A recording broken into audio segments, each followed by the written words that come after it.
Hello, everyone. Welcome back to this week's episode. Today, I am joined by Ria Pattni. She is the co-founder of Fushi Wellbeing, an award-winning brand creating ethically made Ayurvedic health and beauty products. Along with her co-founder, Ranesh Jansari, Ria's vision is to enhance well-being by blending traditional family recipes with modern science, crafting natural remedies that nourish both people and the planet. Born from their shared cultural heritage and Ayurvedic wisdom passed down through generations, Fushi stands for honesty over hype, which I love, reminding us that balance isn't found in necessarily big changes, but in the gentle rhythm of small, nourishing habits that bring us back home to ourselves. So, welcome to the podcast, Ria. Thank you so much, Hannah. And this is actually my first podcast, so I'm super pleased to be here. Amazing. We're so pleased to have you. Thank you. Thank you. So for the listeners, could you tell us a little bit about your journey into this world? Because I know that Fushi is, your brand, you've made it, and it's got wonderful products that are doing good things in the world. So we'd just love to hear a bit about your journey. Yeah, sure, Hannah. So, like with every journey, you start from somewhere small, a small step. And my background was I was raised very much with the Ayurvedic principles. I grew up with my grandfather. My partner, he was in trade, in finance, in banking. And so when we both met, the idea was always how to bring wellness to people, how to share these wisdoms that we felt have impacted our lives so well and so deeply. How could we make a sort of an enterprise that actually affect and enhance people's lives? So it started off very, with my partner founding a small juice bar, a very simple concept. But whenever you start something, the answers come along the way. And then it was in that journey, eventually from one concept to another, we discovered that we actually were very good with our herbs, with our oils, with our formulations, of course inspired by childhood traditional recipes, and of course giving all reverence to the Ayurvedic knowledge. So we grew from that concept into now delivering through our own workshop fresh ground herbs, supplements, oils, and we've been at this for 16 years now. Wow. And we are only now being seen, but I think for us it's always been the long hard work to success rather than short term. So we've been around, but it's only now Fushi is seen as the ethical, slightly leading brand with Ayurvedic inspired products. And the great thing is we make everything ourselves. Yeah, That's amazing. Yeah. And just for the listeners, I met Ria at Verve Festival back in September, and we are recording this now at the end of October, and got to try some of their amazing products. So before we get into all your products, can you tell us what Ayurveda is? Yeah, so look, Ayurveda, we hear this term a lot. Sometimes it might scare us, it sounds complicated. Ayurveda is a 5,000-year-old holistic science. It's a science of life. Ayur means life, and Veda means knowledge and wisdom, so wisdom of life. And we often think it's oiling and retreats and herbal teas and a collection of these. That's not Ayurveda. It's a real deep science. The idea of how to remain fully in your most optimal self, Wow. So vitality, clarity, your optimal health. How to attain this? Ayurveda, along with its sister science of yoga, brings us this sort of wisdom to remain in balance. And it's not just about prevention of disease, it's about being in your best possible self. One of the most important things to remember with Ayurveda, it is both mind, body and spirit. So the science includes all of those three, and it's the idea of bringing all of those three into balance, so we're not neglecting one over the other. Mind, spirit are seen as really incredible components of actually achieving good health. So really, science of life, idea of staying in optimal health by understanding your unique body type. Now we'll get into the doshas later, but remaining in balance. Now I say in balance, but I can't explain that as we move on. Yeah, amazing. Who doesn't need that? I love holistic healing. Yes. It's completely changed my life. And I think you're right about the mind, body, spirit component. I don't know anyone that can't benefit from that. No. And I think that it's very easily accessible in little ways. You know, we're now seeing ritual-based beauty and ritual-based, you know, health routines. They were always present in Ayurveda, and now we're seeing the whole idea of mindfulness eating, but that was already a part of, you know, Ayurvedic teaching of how to eat mindfully, eat consciously. The idea of living with awareness. Whenever we start living with awareness and consciously, our health benefits, our mind benefits. It's a very simple thing. And it's not about you have to absorb the entire science and do exactly what it's just taking in that knowledge and working it into your routine. And, you know, I've always believed small little habits done regularly are more beneficial than trying to do really big, huge changes, which are just not sustainable. Yeah, because I think these days so many people are disconnected from their body. Yeah. So Ayurveda is about coming back to your personal body, right? How it works for you, and all the and there's different types of doshas. So can you tell us about that and so how you everyone nailed has... it, Hannah. It's disconnection, the word you used. So wellness isn't about being in control, it's about being connected.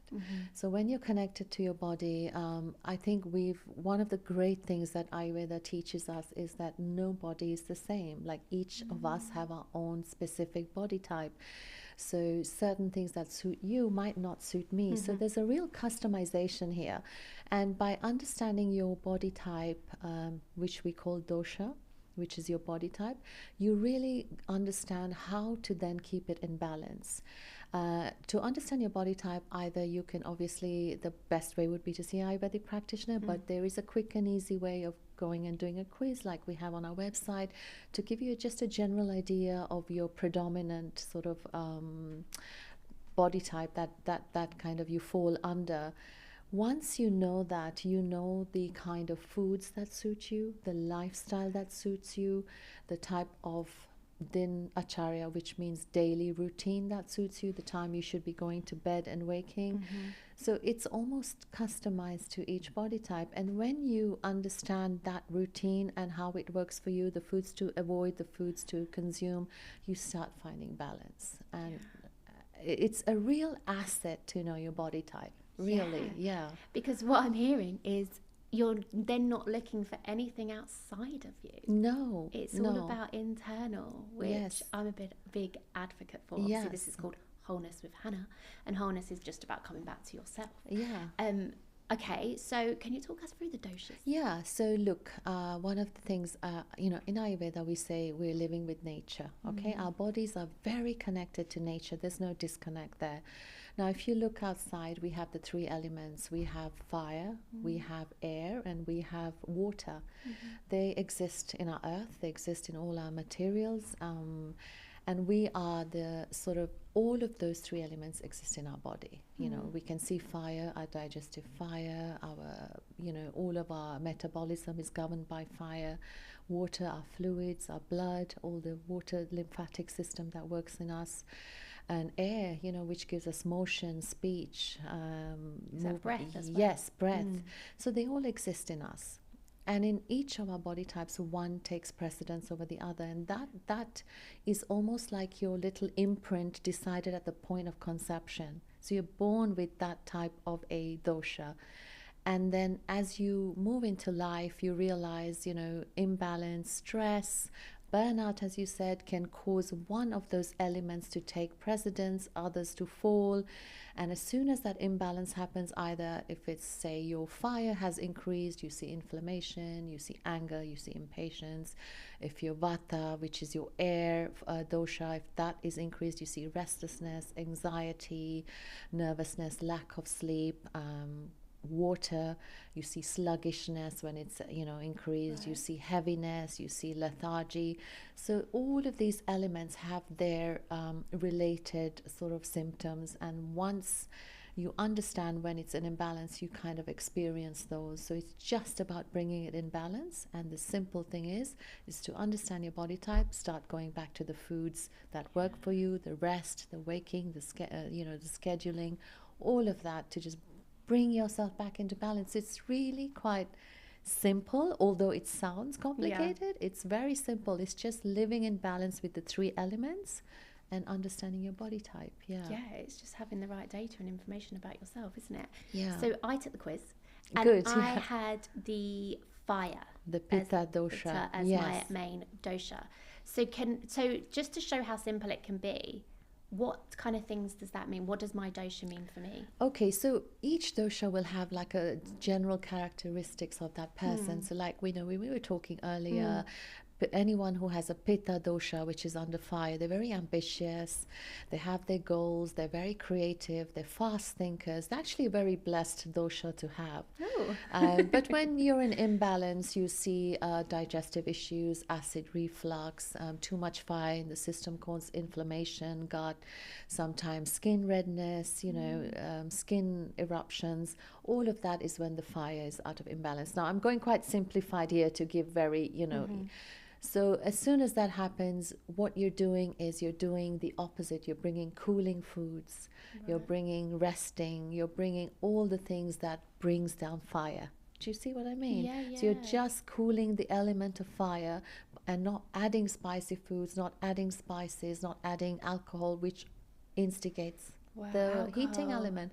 So really, if you think of how simple it is, then go the opposite, the other way. It's really just that. Wow, because it's making me think of years ago when I was working in banking, and I was I was always tired, I was always drained, I had a burnout, but even before I hit burnout, when I look back, I was quite disconnected from my body. Yeah. And funny you said alcohol, because I used to go out drinking a lot because with clients and it was part of the job, but it just never agreed with me. It has never agreed with me, even since I was young. I used to just ignore it.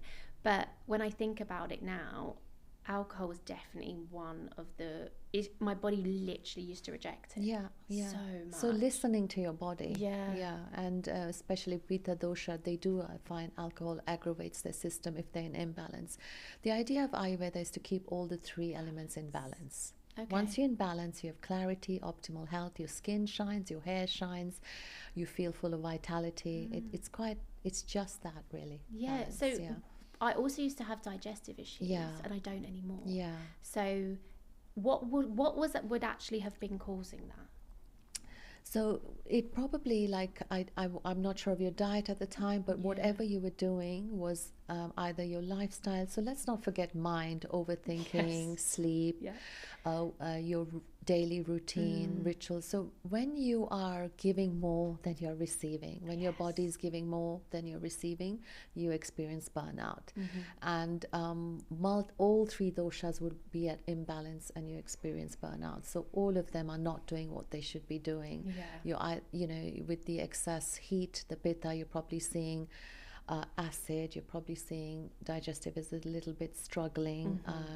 You're seeing you get impatient, you get a little bit angry, you can be distrusting. So emotions also come into play. So sometimes we disconnect our body to our mind, but on days sometimes you'll find you're more paranoid, or you're more, that's because something is a little out of balance, So the mind is super important in the whole holistic approach of Ayurveda. So much. When I think of me then and I think of me now, I feel so different. But at the time I didn't necessarily think, I'm so out. Well, I guess I did when I burnt out. But it's literally what you said, my skin, my hair. I wake up every day and I'm like happy. I'm full of vitality. Obviously, you have off days, I'm a human. But generally, I feel in balance. Yeah, that's wonderful. More. And I think, look at this, where everyone's talking about circadian rhythm, right? Now in Ayurveda that existed, it's just these terms are sort of secularized. So now we had it as din acharya, which is daily routine. Right. Now I know a lot of us think routine are boring. They're not. They bring so much calm into your life.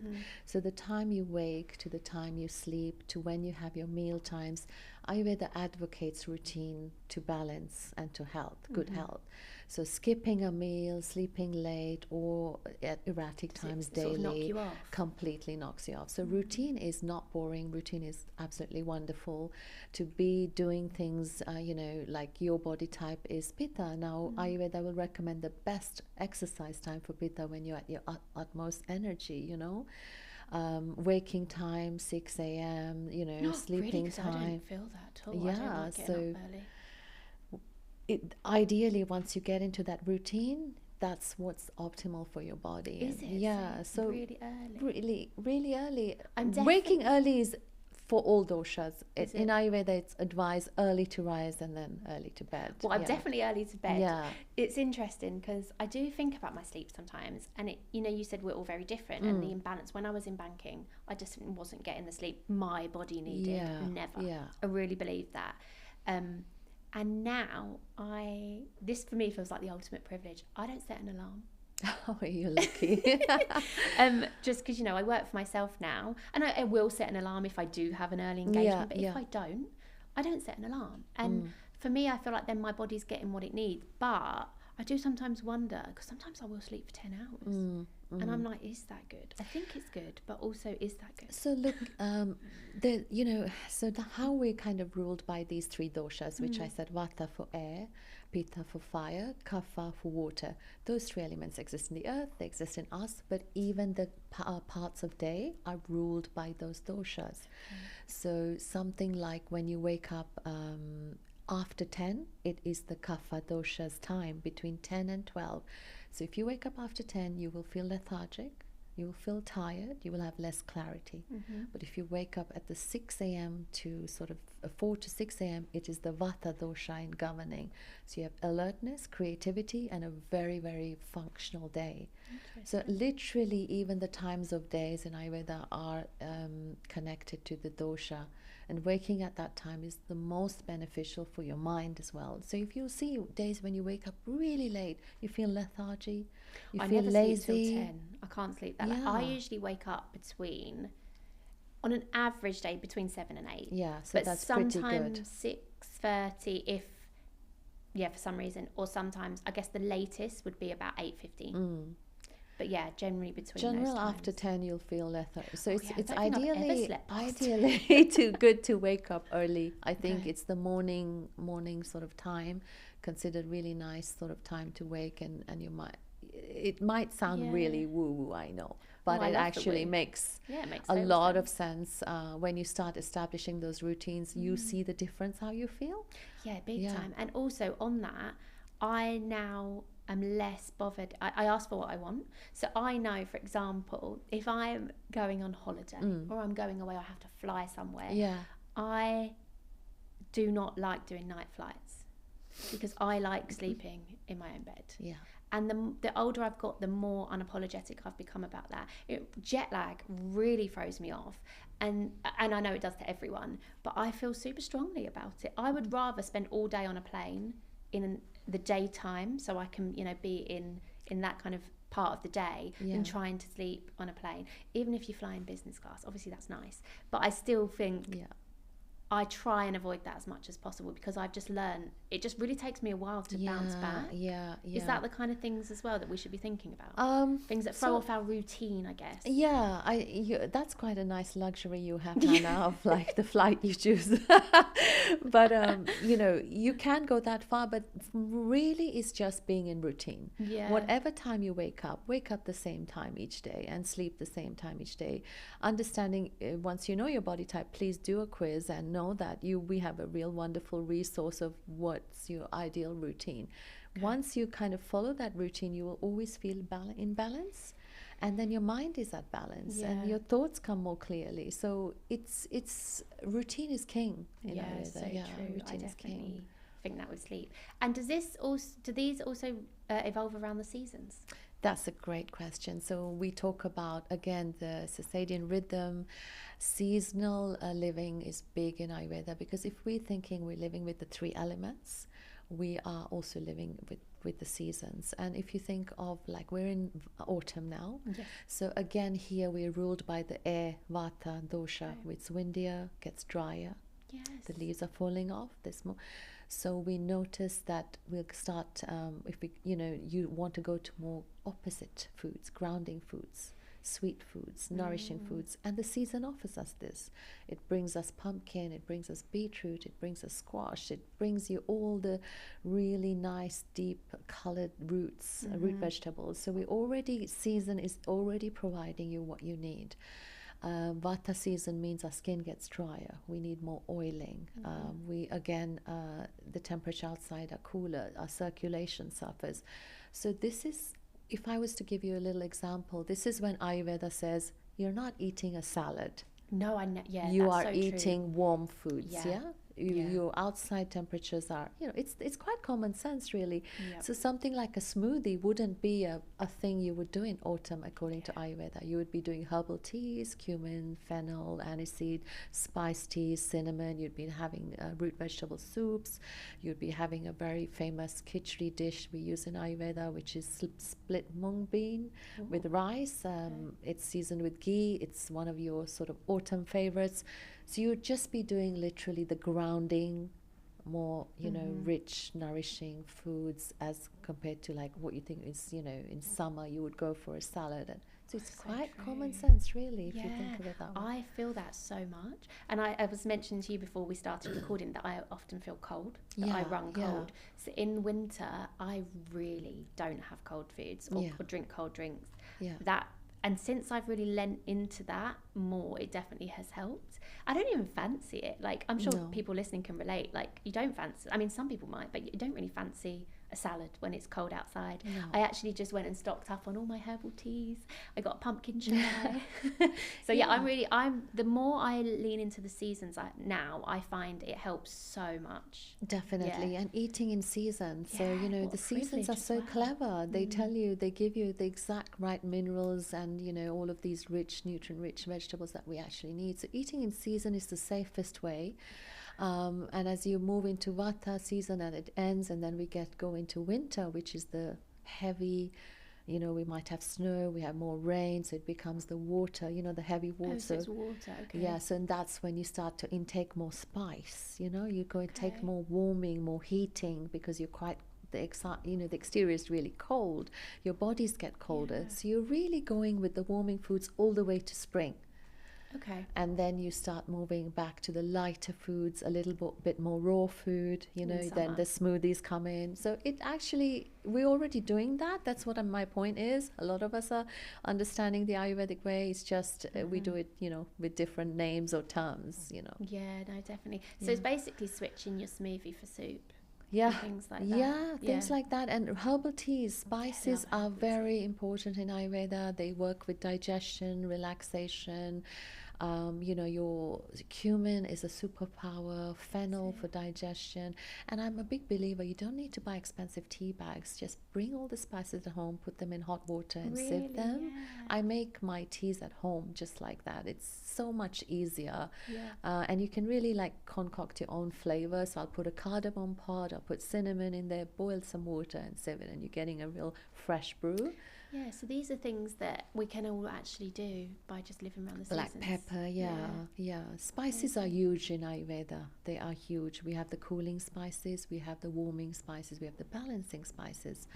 As going back to, say, herbs, we hear of adaptogen herbs, they've been used in Ayurveda for thousands of years, such as ashwagandha, which we're now hearing of. I actually just bought a tea bag with that. From Yogi Tea. I love that tea brand. So it's just now we're all doing it. It's just that it was rooted in that concept. An adaptogen herb is something that helps you adapt.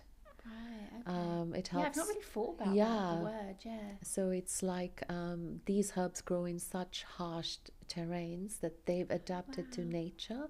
They often don't have moisture, water, the sunlight's pretty harsh or too cold, but they adapt so well and they pass that botanical power onto us. So they're called adaptogens. So our body, if you have a lot of stress in you, an adaptogen will calm you.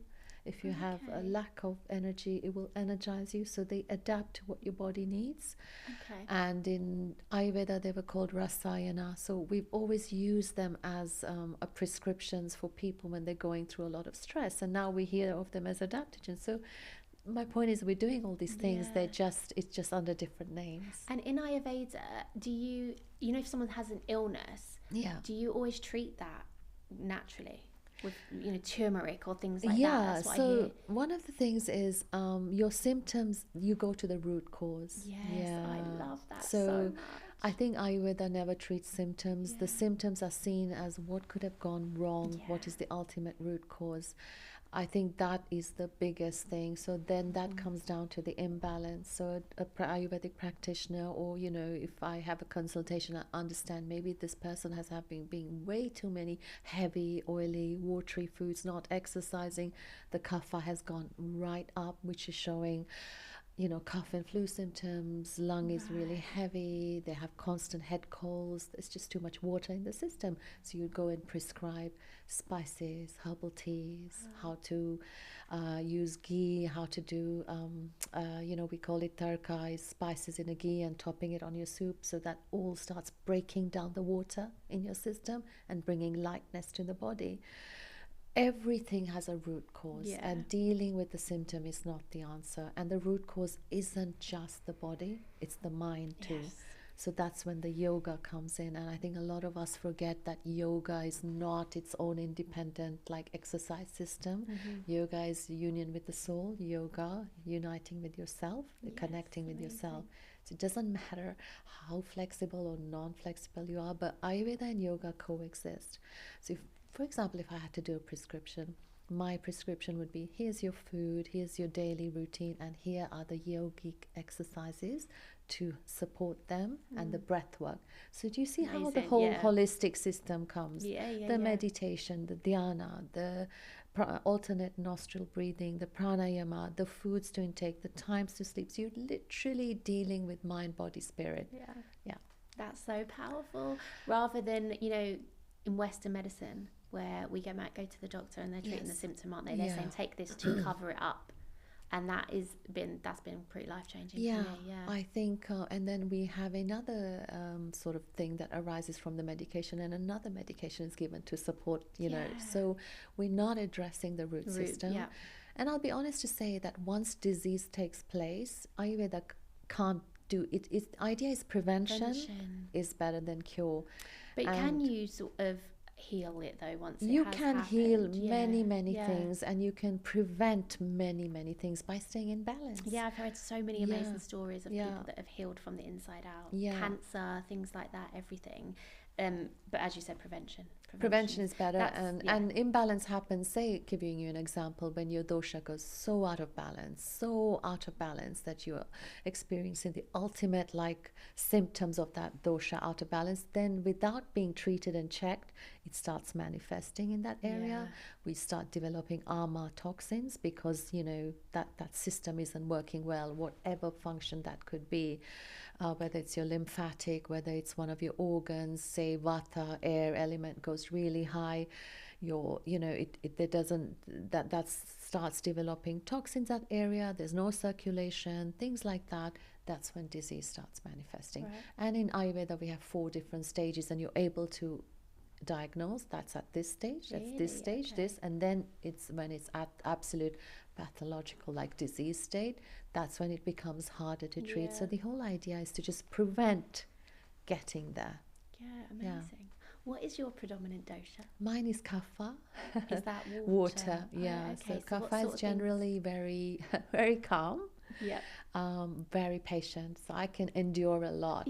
I can take a lot, I don't get worked up very easily. But when I'm out of balance, I'm quite I'm emotional. I find it hard to wake up. I have lack of energy. So I know when that happens to me, and I'll start making those changes. But I try to work. I live my sort of dinacharya daily routine really by the book. I imagine you do.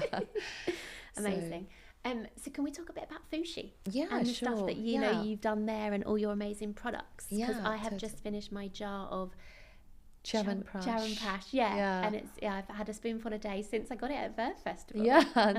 I'm so glad you bought that and you tried it, and you had so much faith in it, because it's completely new to the market. So Chyawanprash is like a herbal jam. It's a real revered recipe of over 48 herbs. In the original, ours has about 32. And it's like your complete three doshik. So when I say three doshik, it's like for all three doshas. Right, So it okay. works for all body types. And it's got your nootropic herbs, so it's got your mind herbs, it's got your respiratory herbs, it's got your digestive herbs, women's, the hormone balancing, strength, literally all the most important herbs in a food form. One of the things is when we take vitamins and pop capsules, it's always easier to take vitamins, minerals, nutrients in a food form. So Okay. the jam delivers that in a much more palatable, easier bioavailable way to the body. And Chyawanprash gives you just vitality, energy, and immunity.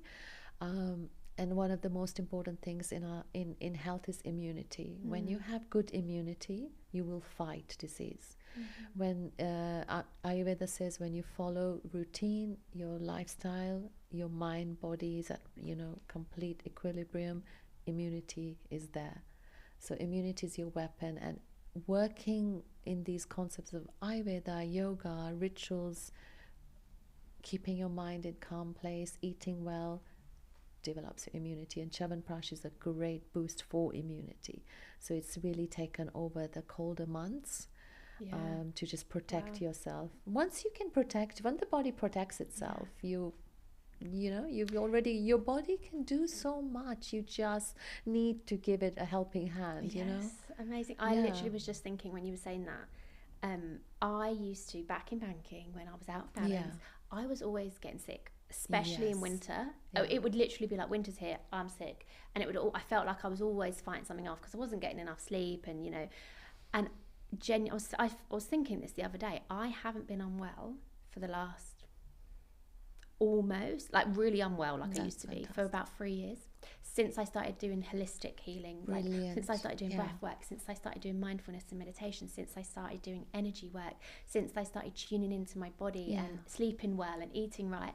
I genuinely don't remember a time that I have been really unwell. Whereas there would be times where I was, on the sofa all weekend between, going back to work on Monday because I was, so drained and had a cold and all that. I haven't had a cold, touch wood. That's fantastic, I haven't Hannah. had a cold, So you kind of been doing that already with your own knowledge, with your own therapies, with your own sort of all the studies that you've done. You've already just body. kept, It's mind, body. I've mind worked and body. so much on the mind and the spirit. The mind, the mind can't be ignored, and that's why the breath work is really important. Pranayama, which is like regulation of breath, bringing that stability to you. So breath work really important in the mind. So doing daily something, even if it's 2 minutes of just sitting. Well, this is the thing, when people say to me, I don't have time to do that, I'm like, you will get more time.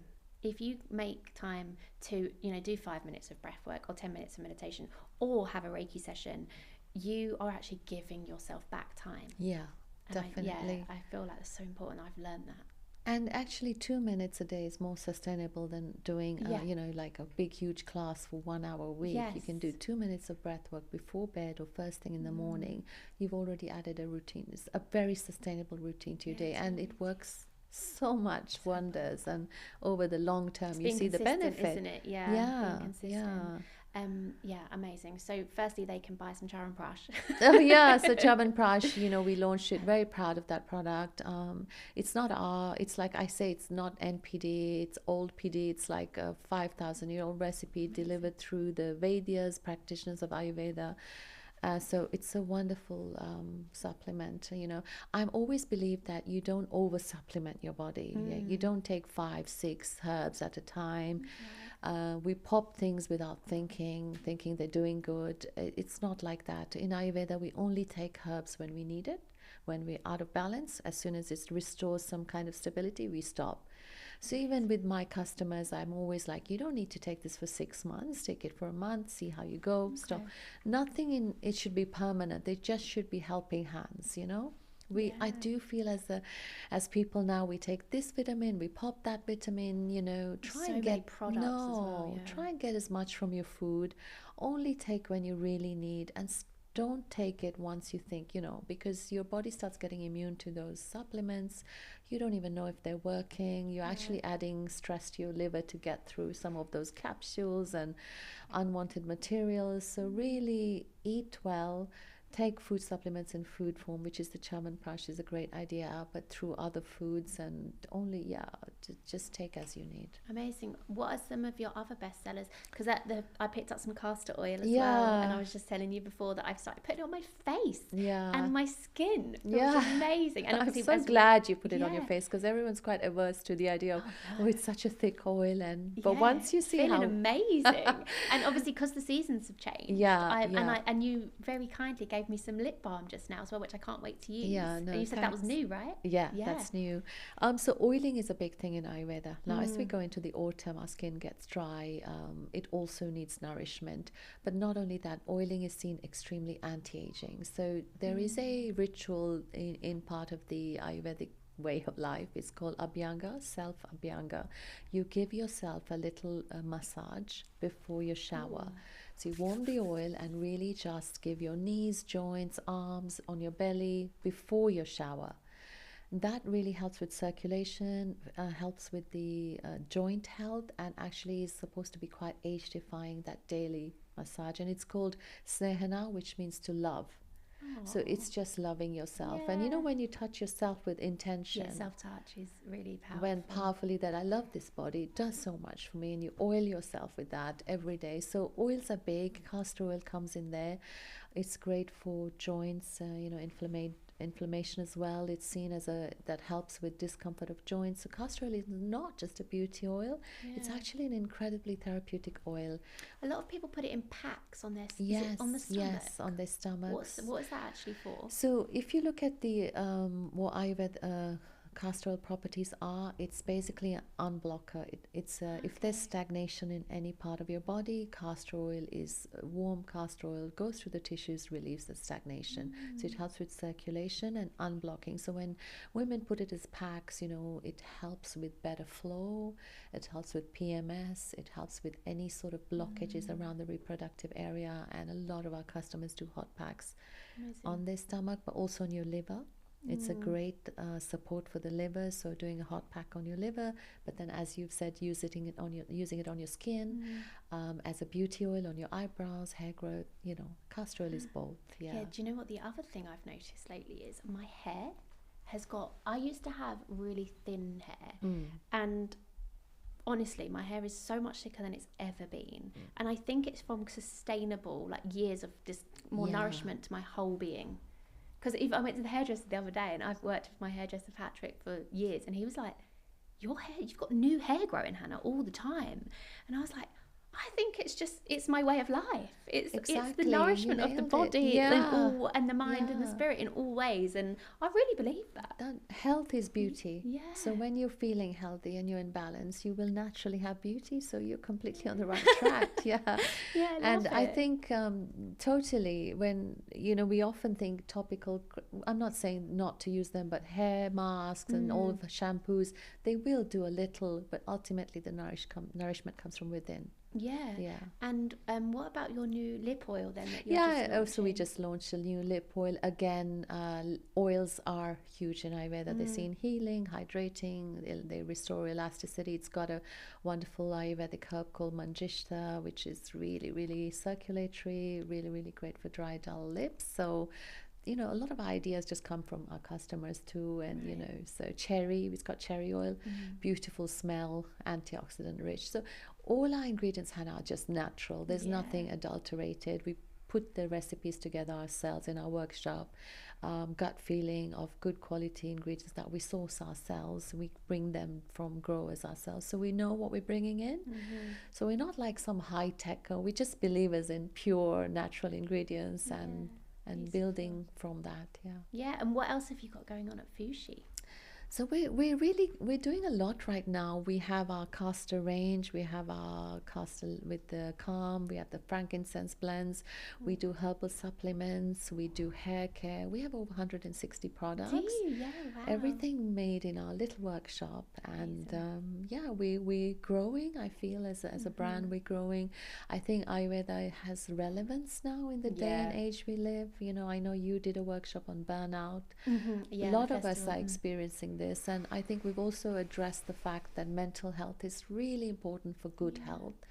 So we're seeing a lot of growth in our, you know, our nootropic herbs, our mind herbs, herbs that help with cognitive function and things like that. Yeah, I do think I'm feeling and seeing a shift in the collective. Yeah. And I think it's going to take a long time, but people are sort of leaning back into these natural remedies, these natural ways, because I think we are so disconnected. And I think there's a shift in people being ready to start, maybe it's slow, to come back to themselves. Exactly. Yeah. It's like living with awareness, not automation. Yes, autopilot we were living, yeah.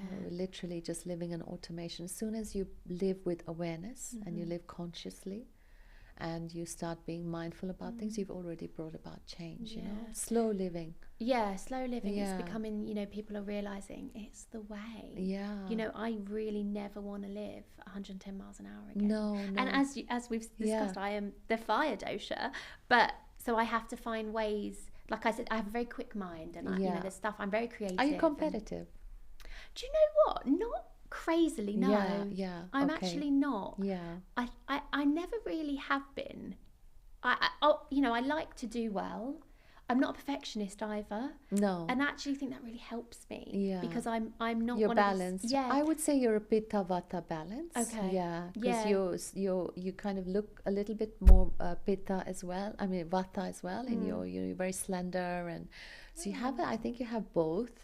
Because you know, if you were to really dig deep and do a proper like pulse test, I think you have a little bit of both. Yeah. No, because I do you have feel a lot cold. of. I do have a lot of. My energy is very fast. Yeah. Like I can have an idea and just get it done. Yeah. Like that kind so of that's way. very pitta. Quick decision making, quick action. Yeah, very quick action. Yeah. And I'm very driven to go after what I want. Yeah. That's ambition. That's a pitta trait. And then I think But I will only now do it from my intuition. Yeah.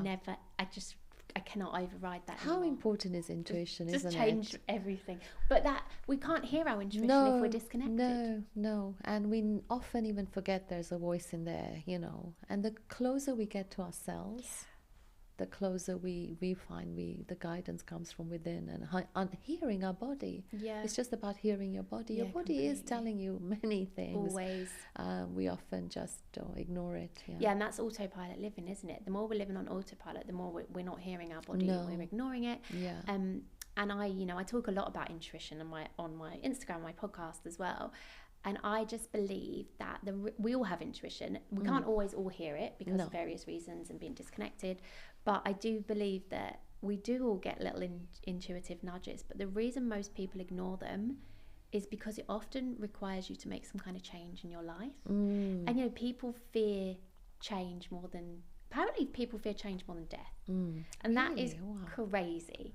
But humans, we fear change. I you know, deeply. And your intuition will often, it knows what's best for you. So it will often say, well, you know, you need to change your job, or you need to leave that partner, or you need to go here because something amazing is going to happen. And one thing that I am really good at is following those nudges even when they feel crazy. But it's because I've done a lot of work holistically that my intuition is very strong. So I actually can't ignore it because it doesn't feel right. Yeah. You know, well, that's amazing. Yeah, that's taken a while, but I would say I'm there. I think that's come to you, Hannah, because you're in balance. You have clarity. When you have clarity, you hear your voice. Yeah. When you have clutter in your mind, you don't hear yourself. And when everything is burned out, you're not in balance. You know, you're not in your optimal health. You don't hear yourself. Yeah, and it comes back to everything you were saying about a routine. Yeah. Because I notice if I don't do these things daily, because, you know, it's consistency that keeps this. Otherwise I would drop back into, you know, the old ways. But, you know, I make it a priority to, you know, get enough sleep. I do daily meditation. I I try and go out in nature as much as possible. I do my breathing, I do energy work, and I eat well. But if I don't, it would start falling off. So it's not, it doesn't happen overnight, and it does take, it's a way of living, isn't it? It's a way of living, yeah. And it's not being, it's keeping the changes really small and sustainable. Yes. Don't put pressure on yourself to have this, like, do all of these things we see Instagram tell us and social tell us, and have matcha every day. We don't need all that. I do love matcha. You just need to basically try and keep the hours, keep your schedule, eat your meals at the right time. You've already made a good start, you know? Okay, amazing. So just to sort of start rounding up, what are some final then, like the smallest things you feel like people could add to start kind of coming back into connection with themselves in an Ayurvedic way? Oh, wow. Okay, that's it. So I think, first of all, it would be really lovely if people could understand their body type. Yeah. Customizing your life according to your body type is key in Ayurveda. I think small things are just sleeping and waking at the same time. If you can just establish that routine, your body can't thank you enough.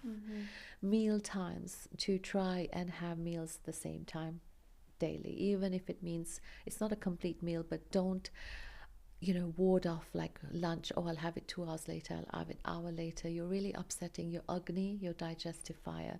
Now each time you do that, your body is getting ready to digest a meal, but there's no food intake, and this starts bringing imbalance to the Agni. Agni is seen as your digestive fire, and it is the source of all vitality. As soon as our Agni disappears, our emotions are worse, our digestion is worse, our vitality goes down. So really looking after digestion is key, and by that is eating the right foods and just making sure you don't skip meal times. I would really say bring oil pulling, or at least tongue scraping. I do that every morning. I scrape my If tongue. you can scrape your tongue, you're getting rid of the morning toxins. It's it takes 1 minute or even less. Yeah, I love it. And having warm water and room temperature, and not cold. Having warm water first thing in the morning, great way to start in the Ayurvedic sort of way of world. And bowel movement, really important to have that before your shower. Oh, really? Yes, it is a big part of Ayurveda, is to have only one, start getting your body trained to go before you shower. That's like a true sort of, that gives you really, really good routine. And then you have your Abhyanga Masa, and then you have your shower. Okay. So it's like all of that is completed first thing in the morning. Then you meditate, because you're completely cleansed, you're pure, your system is, So you don't meditate as soon as you wake up? No, you always after your Abhyanga, after you've showered, and then you meditate. Yeah. Oh, amazing. Yeah. And just quickly, just popped into my head, what about caffeine? Caffeine. So when your doshas are in balance, caffeine is not an issue. Okay. Yeah. When, say, vata, which is your air dosha, which is very out of balance, you're restless, you're nervous, you're agitated, you're anxious, and then you take coffee, that's not going to do you any wonders. But say someone like me, I'm a kapha, I'm very I don't get agitated. Coffee would be okay for me. So again, it's all about you, isn't it? Yeah. And also when you're in balance, nothing is bad for you, That's amazing. I think everything in moderation in life, I feel, is okay. I think that's the thing. You can't take enjoyment out of your life. Yes. You can't stick to big rules. You shouldn't enjoy chocolate when you like. You should have ice cream when you want. You should have pizza.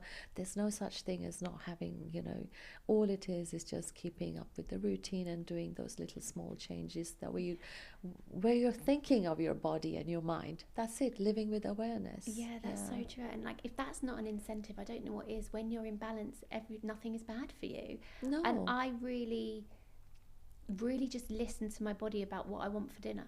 Whereas I used to be like, well, I have to eat healthy and I have to eat this and I can't have this. I really don't feel like that anymore. I really just intuitively know what I need. That's such a good thing, because when you start thinking that's not good for me, this isn't, I shouldn't have that, you're actually putting those negative body emotion thoughts into your system. Those then start manifesting and absorbing and messaging the cells, and you'll receive the food with negativity. But if you say receive a slice of pizza with happiness, your body will actually digest it with happiness, and it won't do you any harm. So really, your thoughts are really important. We overthink many things, we over punish ourselves. You know, when you eat something, I would always say moderation is key.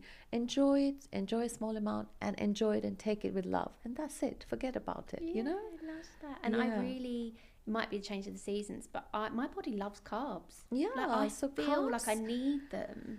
I feel like this classification of foods is just so, foods are a whole, you know, you need all of those things. And when you start classifying it, it just gets... feels more like, sometimes I'm like, I don't want to deprime my body of it. Whereas I feel like I used to back in and the day. listen to your body if it needs a steamed jacket potato. Yeah, I know. If you really fancy that, you really fancy that have for a reason. Your body is telling you it fancies it. So everything. But moderation is really important. Whatever you do it in moderation, and then you're okay.